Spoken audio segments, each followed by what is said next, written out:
STM Transport Voyageurs. Une nouvelle façon de voyager.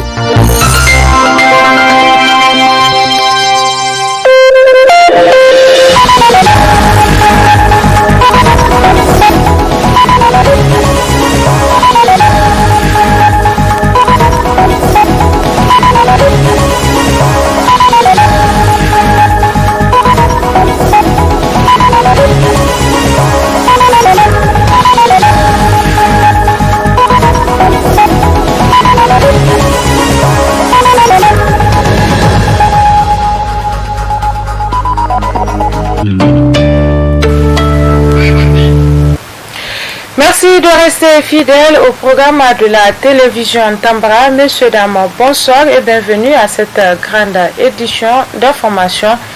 Cela dit, l'ONG Femmes et Enfants Victimes de Violences Familiales a rendu public à son siège une déclaration de presse. Dans celle-ci, l'ONG dénonce un nouveau cas de violence familiale exercé sur une fillette de 15 ans. La teneur de cette déclaration avec Haïssa Adamou. Elle, c'est Falmata Saleh. Elle a 15 ans. Enlevée malgré l'opposition acharnée de sa mère, cette jeune fille est victime d'un traumatisme suite à un abus sexuel. L'affaire intervenue en 2019 à Tesker n'a jusque-là pas connu son épilogue du point de vue du droit. Une fois de plus, nous déplorons un cas de mariage précoce et forcé au Niger. Un homme de 67 ans a enlevé une fillette de 15 ans pour l'épouser de force, abusant des faibles capacités mentales du père de la malheureuse. Heureusement, de par la vigilance de sa mère, qui a fait saisir la justice, cet acte ignoble a été arrêté net. C'est pour l'ONG SOS Femmes et Enfants Victimes de Violences Familiales l'occasion de lancer un nouvel appel aux hommes, aux familles, aux autorités et aux partenaires pour exiger la fin de telles pratiques nuisibles aux conditions de vie et à la santé des adolescentes. Nous en appelons au respect des lois sur le mariage précoce et sur la santé reproductive. Épouser une fillette de 15 ans s'assimile à un acte de pédophilie déguisé. De tels actes sont à bannir à jamais dans nos sociétés africaines en général et en particulier au Niger. L'ONG SOS Femmes et Enfants Victimes de Violences Familiales invite les victimes ainsi que leurs familles et les témoins de tels actes à saisir le plus rapidement possible la justice pour suite à donner. Nous appelons les ONG, les médias, les leaders religieux et d'opinion à une synergie d'action en vue d'éradiquer les mariages précoces et ou forcés au Niger. Ce cas d'abus et de violence familiale témoigne de persistance à nos jours des pratiques nuisibles dans nos sociétés. Des pratiques qu'il faudrait à jamais bannir. Aux autorités compétentes de prendre toutes les mesures nécessaires pour que justice soit faite dans ce genre d'affaires. Parlons à présent des examens du baccalauréat session 2020 pour signaler que ces examens se déroulent bien malgré quelques difficultés enregistrées. C'est ce qui ressort du constat sur le terrain fait par Alia Sami et Ibrahim Kantama. Lancé le lundi 17 août 2020 sur l'ensemble du territoire national, les examens du baccalauréat session 2020 se déroulent à ce jour normalement. Au niveau du jury 14 que nous avons visité, aucun incident majeur n'est à signaler. Jusqu'ici, nous n'avons pas rencontré de grandes difficultés. Les petites, il y en a toujours eu. Mais de façon générale, je pense que tout se passe très bien. Et disons que en fin de journée, oui, on va finir avec le premier groupe.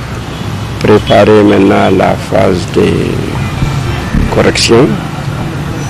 Nous venons juste de finir le processus d'anonymat des copies.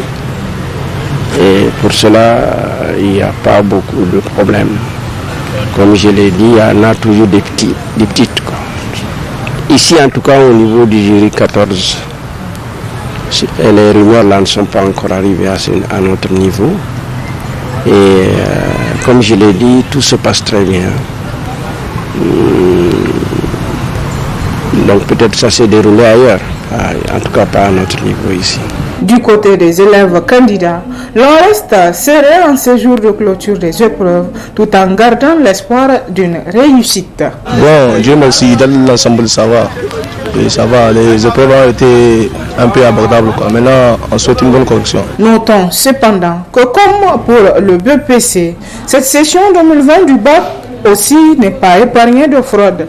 Des cas ont en effet été détectés par la Halcia qui accompagne ces examens. Cette dernière a d'ailleurs redoublé de vigilance pour pouvoir contenir la situation.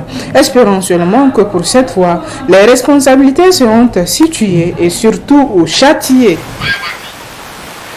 Depuis le début de ce mois d'août 2020, l'eau du fleuve en Niger connaît une montée exceptionnelle. Elle a atteint à ces derniers jours le seuil d'alerte donné par les autorités.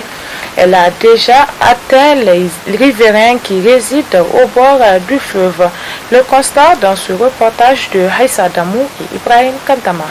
La montée des eaux du fleuve Niger causée par les fortes précipitations enregistrées ces derniers jours du bassin du Niger au Burkina, au Mali et dans le sud-ouest du Niger qui ont frappé le Niger a atteint le niveau d'alerte rouge. Ce qui laisse ce niveau de vue du fleuve Niger jamais atteint ces dernières années commence à faire des dégâts chez les riverains. Pour certains, c'est toute leur existence qui est menacée.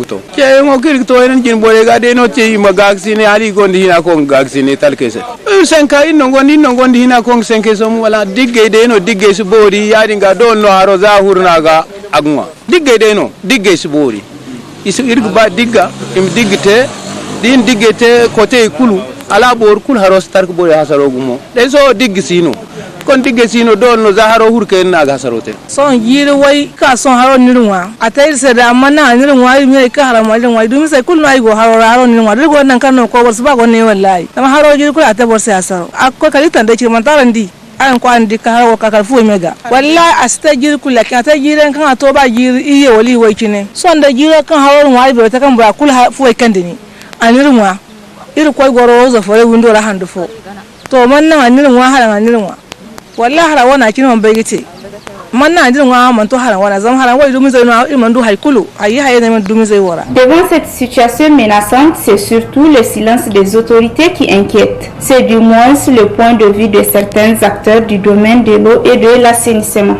C'est pas la montée qui cause problème en réalité. Évidemment, c'est les informations qui doivent être communiquées au public ou bien aux institutions qui sont chargées de donner l'information. L'ABN qui est censé ou bien qui est l'organe qui est en train de suivre cette affaire dans tous les pays membres de l'ABN, naturellement, quand il y a un problème, elle donne les données de l'alerte au niveau de nos États. Nous avons des institutions auxquelles l'ABN communique les données, ou communique, voilà, il y a une alerte qui est faite, il faut attention. Mais quand l'État a cette information, maintenant, c'est à l'État de mettre un dispositif, comment sensibiliser les populations, surtout riveraines, pour prendre des dispositions nécessaires. Évidemment, quand vous prenez le cas de la crise alimentaire, au Tchad, chaque année, elle n'a pas mandat de venir communiquer avec les populations, mais elle donne l'information à l'État de les différents ministères sectoriels. Maintenant, quitte aux différents ministères sectoriels de travailler sur la question avec des messages précis pour informer le public. Mais malheureusement, vous allez voir, le cas du fleuve Niger, on donne l'information à l'État ou on donne aux services compétents qui sont censés diffuser l'information au public pour qu'ils prennent des dispositions nécessaires, ils ne le font pas. Vous allez voir dans le cadre de la gestion des inondations également. On connaît les régions qui sont inondables. Qu'est-ce qu'il faut faire pour donner des informations au public? On ne le fait pas. Par rapport aux données météorologiques également, on ne donne pas à temps pour que les gens prennent disposition ou que l'État prenne disposition. C'est devenu une véritable confusion et pagaille. On ne sait pas qui fait quoi, qui joue véritablement son rôle.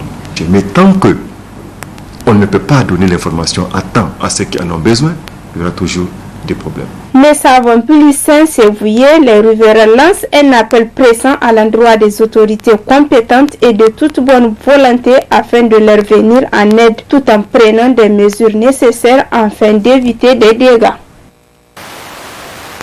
Et parlons de la situation au Mali où un putschiste est intervenu hier 18 août 2020 lors d'une mutinerie des citoyens. Un état de fait condamné par les citoyens nigériens.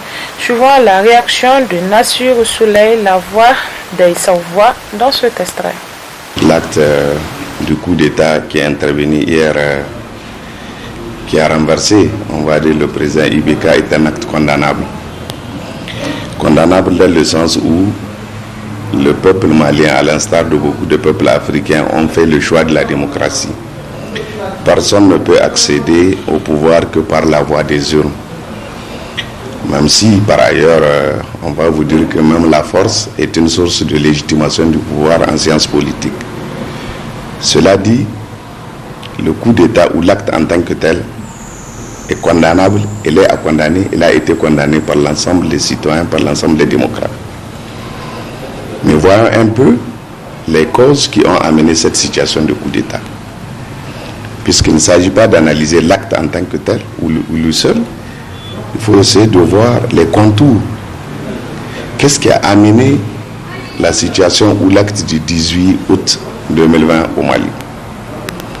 Souvenez-vous, Ibeka, s'il était démocrate lui-même, s'il croyait aux vertus de la démocratie, il avait eu beaucoup de chance de respecter son peuple, de respecter son pouvoir lui-même et la démocratie malienne.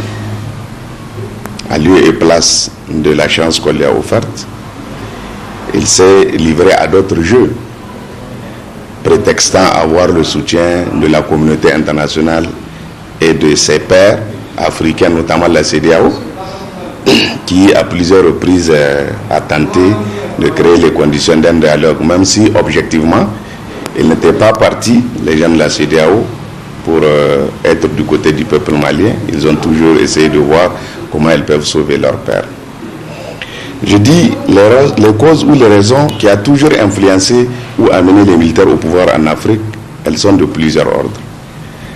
Quand vous avez suivi hier les militaires eux-mêmes, ils ont avancé des propos qui peuvent convaincre l'esprit lucide.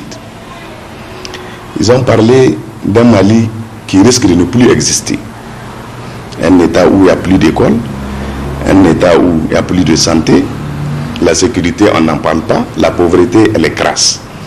Donc, toutes les raisons qui sont liées à la mauvaise gouvernance du régime. Un peu partout en Afrique, quand les militaires interviennent, ils donnent des raisons valables qui tiennent et qui justifient leur entrée sur la scène. Même si par ailleurs, c'est des actes qui ne sont pas admissibles en démocratie. Mais quand même, l'esprit humain peut comprendre certains faits qui sont là, palpables et réels. Je pense que ce qui est arrivé, les chefs d'État africains doivent désormais se dire une chose. Le pouvoir, c'est le peuple qui vous le donne et qui le légitime. Il peut retirer cette légitimité à tout moment. Quand il constate que vous avez trahi, vous avez échoué, vous n'êtes plus à mesure de respecter vos engagements vis-à-vis de ce peuple. Même si eux, ils prétextent, quand vous êtes élu pour 5 ans, non, il faut aller jusqu'à 5 ans. Non, ce n'est pas vrai. À tout moment, le peuple peut interrompre de manière populaire le régime ou le pouvoir que vous a donné. Et c'est ce que nous avions souhaité, la démarche du peuple qui a été entreprise au Mali, qu'elle aille jusqu'au bout. Et c'est la fin de cette édition d'information sur Tambara Télévision. Merci à vous de l'avoir suivi. Passez d'excellents moments en compagnie de nos programmes. Bonsoir.